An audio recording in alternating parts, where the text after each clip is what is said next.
Hello students, हम लोग पढ़ रहे हैं आज एक नया टॉपिक जिसका नाम है मानवाधिकार।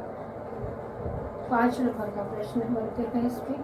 तो छोटा टॉपिक है, 20 नंबर का प्रश्न नहीं बनता, इसलिए इसके जो नोट्स हैं वो भी 2 या 3 पेज के ही बनते हैं। तो 5 नंबर की जो प्रश्न का हमारा उत्तर का जो शब्द सीमा होती है वो 200 से 250 शब्दों की होती है।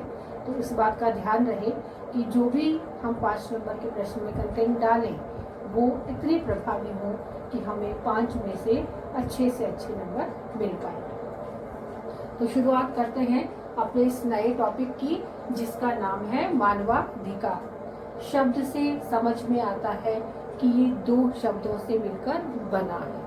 तो 2 शब्द कौन कौन से हैं? पहला मानव और दूसरा अधिकार। तो मानव के अधिकारों की बात करते हैं हम मानवाधिकारों में। तो हम सबको ज्ञात है कि प्रत्येक राष्ट्र के अंदर प्रत्येक राष्ट्र अपने नागरिकों को कुछ अधिकार प्रदान करता है, जिसे हम मौलिक अधिकारों के रूप में जानते हैं कि मौलिक अधिकार प्रत्येक राष्ट्र अपने निवासियों को या अपने नागरिकों को प्रदान करता है। तो मौलिक अधिकारों से भी ऊपर होते हैं मानवाधिकार। तो क्यों होते हैं ऊपर और क्यों इनकी आवश्यकता पड़ी, उसी को हम इस टॉपिक में समझने की कोशिश करेंगे। तो हम जानते हैं कि हम जाति, भाषा, लिंग, क्षेत्र, संस्कृति, रहन सहन, खान पान से काफ़ी भिन्नता रखते हैं और प्रत्येक राष्ट्र में ये भिन्नता देखी जा सकती है। तो इस भिन्नता के कारण हम किसी को ऊंचा या नीचा नहीं मान सकते। हम क्या हैं? इन सब से परे हैं। हम इन सब से परे इसलिए हैं क्योंकि जाति, लिंग, भाषा, भेद, क्षेत्र जो भी है ये सब चीज़ें बाद में आती हैं। हम सबसे पहले क्या हैं? मानव हैं। हम सबसे पहले इंसान है, मानव है, और मानव का जो अधिकार है, जीवन जीने का अधिकार जो है, उसी से ये शब्द, ये अधिकार रिलेट करता है। तो हमने इन शब्दों को यदि हम देखते हैं तो मानवाधिकार में 3 प्रमुख अधिकार सामने आते हैं। वो अधिकार है, पहला जीवन जीने का अधिकार, दूसरा स्वतंत्रता का अधिकार और तीसरा है समानता का अधिकार। तो जीवन जीने का अधिकार हम सभी जानते हैं कि जिसने जन्म लिया है उसे अपनी इच्छा अनुसार जीवन जीना उसका अधिकार है। हमारे इस जीवन को कोई नष्ट नहीं कर सकता, और यदि वो नष्ट करना चाहे तो वो क्या है? वो पाप का भागी होगा। धर्म के अनुसार वो पाप का भागी होगा और कानून के अनुसार या संविधान के अनुसार वो दोषी या आरोपी होगा, जिसे सजा भी, बहुत बड़ी सजा भी मिल सकती है। तो ये जीवन जीने का अधिकार हमसे कोई नहीं छीन सकता, और इसे प्रभावी बनाने के लिए मानवाधिकार का प्रयोग किया जाता है। दूसरा है स्वतंत्रता का अधिकार। स्वतंत्रता का अधिकार हम लोग जानते हैं। कौन सी स्वतंत्रता? तो स्वतंत्र है विचार और अभिव्यक्ति की स्वतंत्रता, जिसे हम अपने मौलिक अधिकारों में पढ़ते ही हैं कि हम किसी भी चीज पर अपने विचार व्यक्त कर सकते हैं, और वो विचार जरूरी नहीं है कि दूसरों के विचारों से साम्यता रखते हैं। तो विचारों की भिन्नता होना विरोधी होना नहीं होता। विचारों की भिन्नता एक मानव अभिव्यक्ति का ही एक रूप है कि मानव किसी भी वस्तु को लेकर सकारात्मक भी हो सकता है, नकारात्मक भी हो सकता है, सामान्य हो सकता है, या बिल्कुल उसको किसी उस चीज़ में इंटरेस्ट ही नहीं है, निरपेक्ष भी हो सकता है। तो ये सारी चीज़ें उसके विचार को डाइवर्ट करती हैं कि वो विचार किस रूप में रखता है।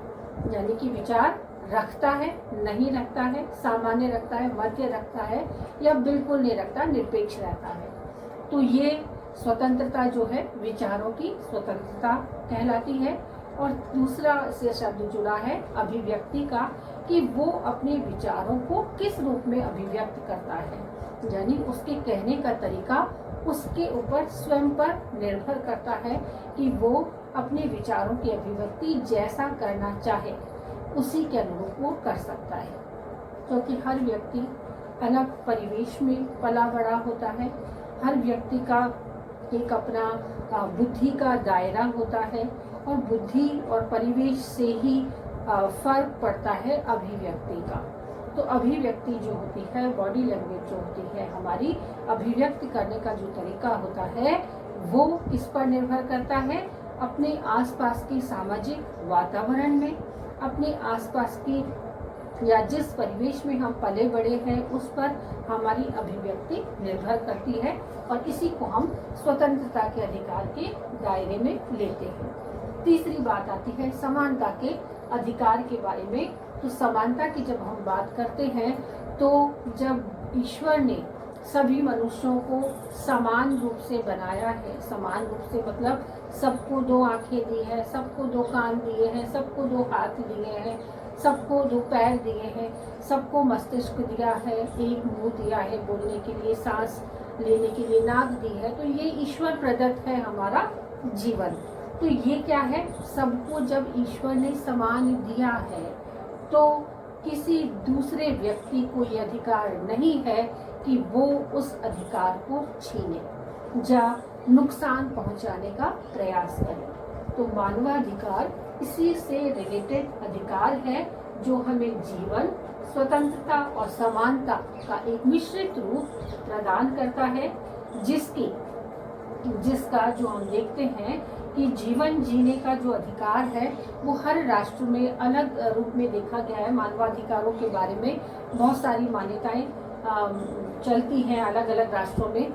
इसको परिभाषित करना थोड़ा सा मुश्किल नज़र आता है कि किस रूप में परिभाषित करें, क्योंकि हर जगह दया, परोपकार, धर्म, सहयोग, पाप, पुण्य, कर्मफल जो भावना है हर राष्ट्र में अलग अलग रूप में उजागर होती है। तो ये अलग अलग भावनाएं जो कर्मफल पे निर्भर होती हैं या कभी धर्म कर्म पे निर्भर होती हैं, कभी सहयोग पाप पुण्य पर निर्भर होती हैं, कभी इसे जन्म से जोड़ा जाता है तो कभी इसे धर्म से जोड़ा जाता है। तो हर राष्ट्र में इनकी मान्यता अलग अलग होने के कारण मानवाधिकारों की एक निश्चित परिभाषा होना थोड़ा सा मुश्किल हो जाता है।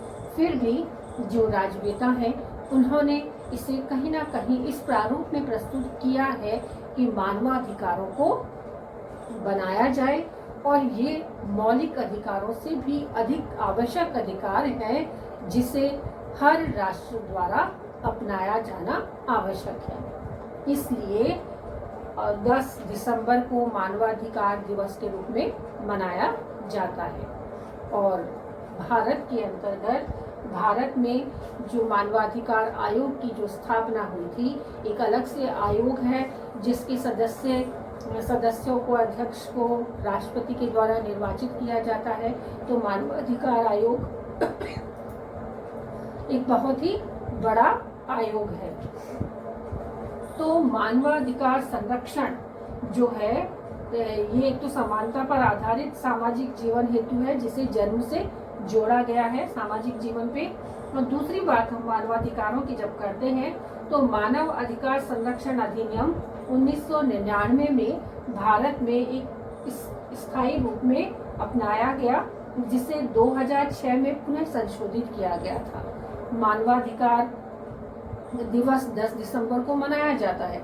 राष्ट्रीय मानवाधिकार आयोग की जो स्थापना हुई थी वो 12 अक्टूबर 1993 में हुई थी, लेकिन उसके 93 में होने के बाद, राष्ट्रीय मानवाधिकार आयोग की स्थापना होने के बाद मानव अधिकार संरक्षण अधिनियम 1999 में बनाया गया और 2006 में इसे पुनः संशोधित करके पेश किया गया। तो क्यों ऐसी समस्या आती है, क्यों ऐसा प्रावधान हो जाता है कि एक व्यक्ति दूसरे व्यक्ति की स्वतंत्रता में जब हस्तक्षेप करता है तभी मानवाधिकारों का जन्म होता है। ऐसा राजनेताओं का मानना है कि एक व्यक्ति दूसरे व्यक्ति की स्वतंत्रता में हस्तक्षेप करे तब मानवाधिकारों का जन्म होता है, मानवाधिकार उत्पन्न होते हैं। तो इस रूप में मानवाधिकार बहुत ही आवश्यक होते हैं। तो राजवेताओं का अलग अलग रूप में, किस रूप में इसको सिंप्लीफाई किया गया है पुस्तकों में, उसे अब हम पढ़ेंगे। मानवाधिकार शब्द एक ऐसा स्तर है जिसके होने से किसी भी समाज में जीने का अधिकार मिलता है। अर्थात मानवाधिकार मनुष्य के जीवन के मूलभूत और मौलिक तथा सार्वभौमिक अधिकार के रूप में प्रदान किए जाते हैं, जिससे मनुष्य को नस्ल, जाति, राष्ट्रीयता, धर्म, लिंग आदि किसी भी दूसरे कारण के आधार पर वंचित नहीं किया जा सकता। जीवों पर दया, परोपकार, करुणा, धर्म, पाप, पुण्य, कर्मफल आदि की भावना का जुड़ाव प्रत्येक राष्ट्र में अलग अलग होता है। अर्थात इनका हनन मनुष्यों के दुखों का कारण बन सकता है। अतः परिणाम स्वरूप इसे जन्म से जोड़ा जाता है तथा मानवाधिकार बेहद जरूरी है।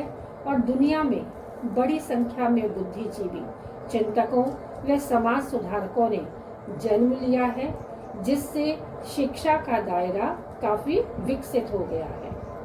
इसी कारण समानता पर आधारित सामाजिक व्याख्या लाने हेतु मानवाधिकारों का जन्म हुआ है और लोगों की उन्नति के समक्ष समान अवसर लोकतंत्र की सफलता का मूल मंत्र माना जाता है।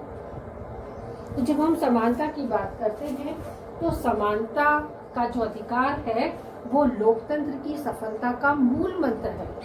तो स्वतंत्रता और समानता से मिलकर जो मानवाधिकार बना है, उसी के लिए बहुत सारे राजनेताओं ने, हमारे बुद्धिजीवी चिंतकों ने इस बात की ऊपर जोर दिया कि मानवाधिकार मौलिक अधिकारों से अधिक आवश्यक है और हर राष्ट्र में इसे अलग अलग रूप में जाना और समझा जाता है। भारत में मानवाधिकारों से संबंधित प्रमुख चुनौतियां नस्लीय जातीय भेदभाव, महिलाओं तथा दलितों पर अत्याचार व शोषण, जेल में कैदियों व अपराधियों की दयनीय स्थिति आदि को देखकर ही आते हैं। भारत में मानवाधिकार संरक्षण अधिनियम वर्ष 1999 में पारित किया गया तथा 2006 में इसे पुनः संशोधित किया गया। बाल मजदूरी, महिलाओं का यौन शोषण, धार्मिक अल्पसंख्यकों का उत्पीड़न, जातिगत भेदभाव, लूटपाट आदि सभी मानवीय अधिकारों के अंतर्गत आते हैं। दंगे, उपद्रव, आतंक, दहशत आधारित सामाजिक व्यवस्था में हमारे मूलभूत अधिकारों का सर्वाधिक हनन होता है और सबल सरकारी तंत्र अपने निहत्थे नागरिकों का उत्पीड़न करते हैं। कि हम इसको पुनः समझेंगे कि दंगे, उपद्रव, आतंक, दहशत आधारित सामाजिक व्यवस्था में हमारे मूलभूत अधिकारों का सर्वाधिक हनन होता है और सबल सरकारी तंत्र अपने निहत्थे नागरिकों का उत्पीड़न स्वयं करता है। तो मानवाधिकार किससे प्रार्थना करे? तब निर्धन व बेसहारा व्यक्तियों को मामूली से अपराध के लिए वर्षों जेल में सड़ना पड़ता है। तब मानवाधिकार की बात बेमानी हो जाती है। जब युद्ध बंदियों में जेल में अमानवीय यातनाएं दी जाती है तथा मानवाधिकारों पर कुठाराघात होता है, कानूनी दांवपेच में फंसकर रहने वाला व्यक्ति हमारे न्याय तंत्र को उचित समय पर नहीं पा पाता है, तो इसका कुफल या इसका दुष्परिणाम आम नागरिकों को ही भुगतना पड़ता है। हम देखते हैं कि कई बार दंगे, उपद्रव या ऐसी असामाजिक घटनाएं जिन्हें ठीक प्रकार से समाज में कहीं भी नहीं माना गया है। ऐसे समय में जब हम देखते हैं कि कुछ निर्दोष व्यक्तियों को भी सरकार द्वारा प्रताड़ित किया जाता है, शोषित किया जाता है, और ऐसे जो निर्धन होते हैं, ऐसे व्यक्ति जो निर्धन हैं, जो शक्तिहीन हैं, शक्तिशाली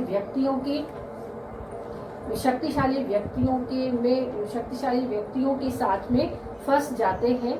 और ऐसे जो शक्तिशाली लोग होते हैं वो कहीं ना कहीं ऐसे निर्धन लोगों को या ऐसे शोषित लोगों को फंसा देते हैं कानूनी दांवपेचों में।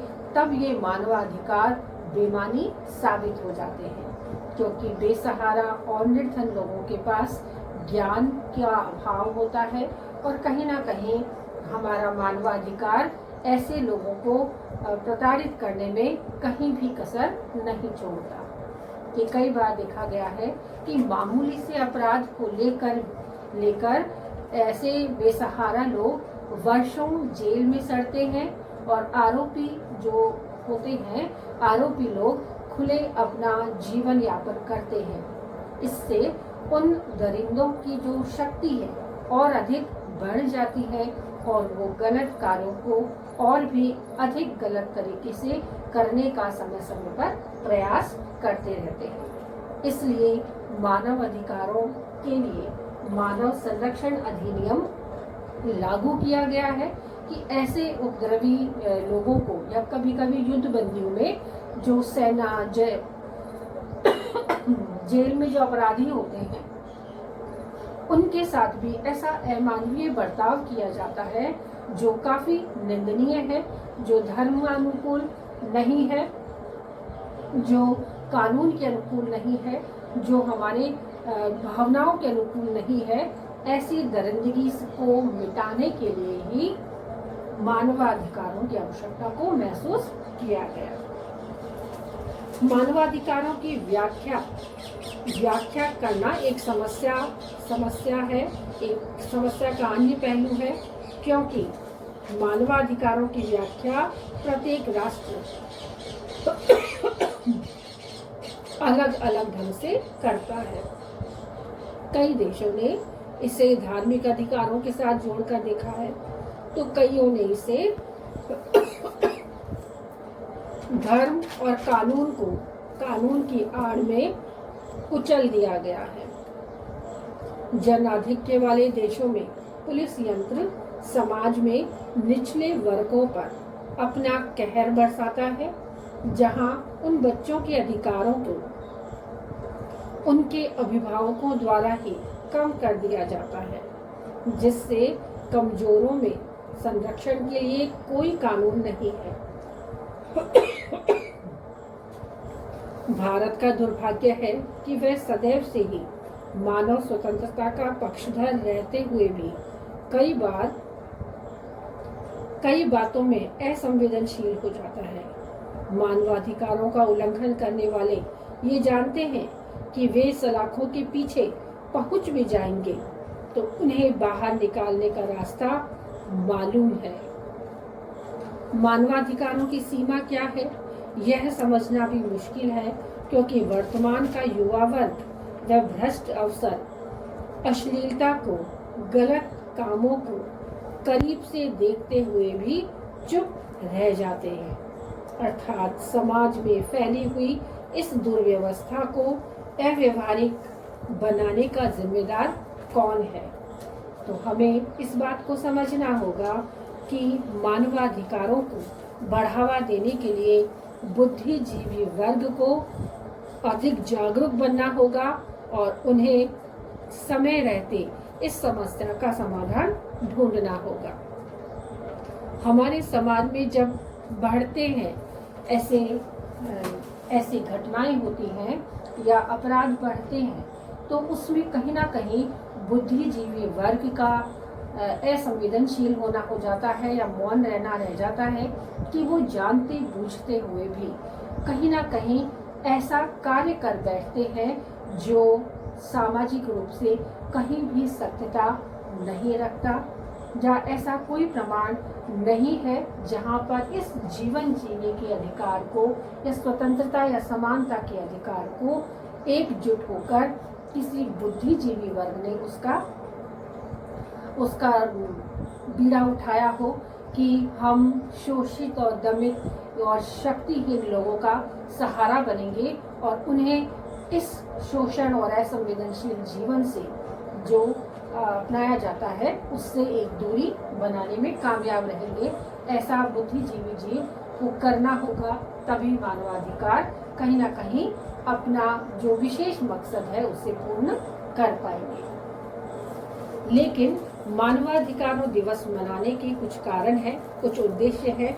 10 दिसंबर को प्रत्येक वर्ष मानवाधिकार दिवस के रूप में मनाया जाता है और मानवाधिकार दिवस दुनिया भर के लोगों के शारीरिक, सामाजिक, सांस्कृतिक, आध्यात्मिक कल्याण में सुधार के लिए बनाया जाता है। दुनिया के लोगों के बीच मानवाधिकार को और अधिक जागरूक और समन्वित रूप में स्थापित किया जाता है। अतः समग्र मानवाधिकारों को प्रगति की स्थिति में लाने के लिए यूएनओ की महासभा को एक विशिष्ट प्रयासों की आवश्यकता है। विशिष्ट मुद्दों को उजागर करने के लिए सहयोग और चर्चा करनी आवश्यक है। अल्पसंख्यक समूह जिसे नाबालिगों, गरीबों, विकलांगों, अशिक्षितों और युवाओं को राजनीतिक निर्णय लेने व उनमें भाग लेने के लिए प्रोत्साहित करना है। नागरिकों को राज्य की संपत्ति बढ़ाने के लिए संघर्ष करना पड़ता है। लोगों को पहले मानवाधिकारों से अवगत कराना और उसके बाद मानवता को स्वीकार करना एक बड़ी चुनौती को स्वीकार करना है। युद्ध के समय ये नियम शांत रहते हैं।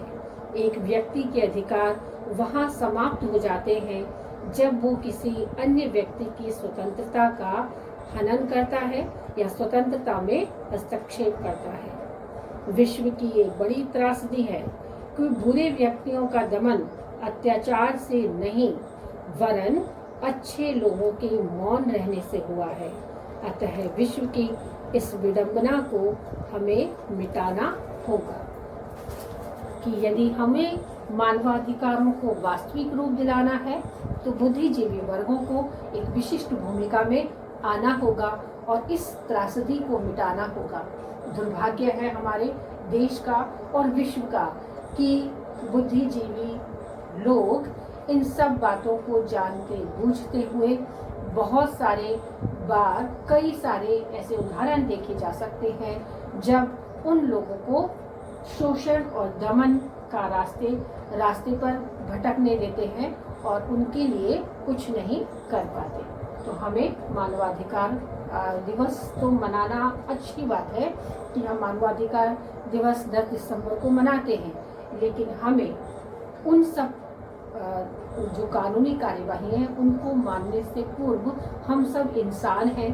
तो हम सब में जो हमारी भारतीय संस्कृति की जो मूल आधार हैं, भारतीय संस्कृति के जो मूल स्तंभ हैं, दया, परोपकार, धर्म, पाप, पुण्य, कर्मफल, सहयोग, इन सब को पुनः स्थापित करना होगा और उनकी स्थापना से ही मानवाधिकार अपने सबल रूप में प्रस्तुत हो सकेंगे।